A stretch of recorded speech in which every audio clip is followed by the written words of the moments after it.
très grands chassadim. Avant, c'était beaucoup plus difficile de faire la volonté d'Hachem.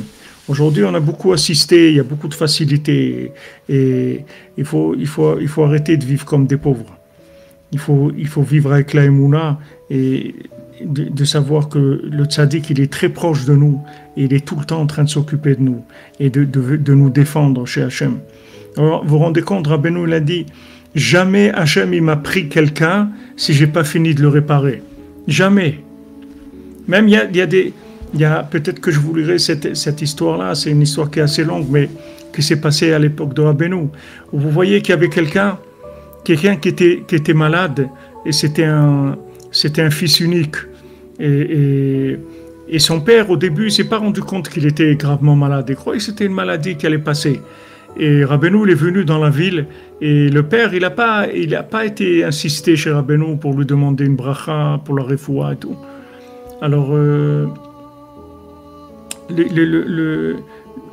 l'état de l'enfant, il s'est aggravé. Maintenant, le beau-frère, le beau-fils plutôt, parce que ce monsieur, il avait un garçon et une fille, un fils unique et une fille qui était mariée. C'est-à-dire son gendre, lui, il savait qu'il y avait un problème.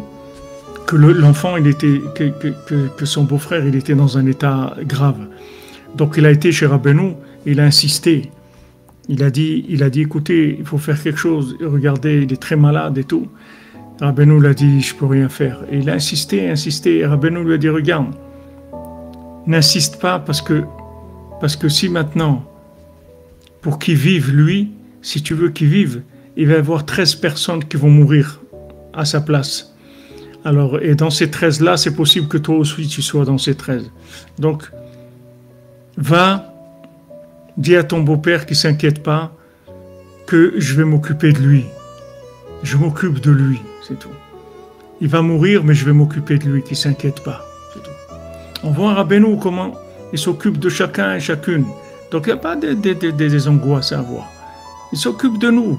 Il s'occupe dans notre vivant et après 148 ans, il va s'occuper aussi après de nous. Il s'occupe de nous pour tout le temps. C'est pas comme la garantie 1 an ou 2 ans. C'est une garantie éternelle. Rabbeinu, quand il prend quelqu'un en charge, c'est pour l'éternité. Donc il faut se détendre, il faut être tranquille.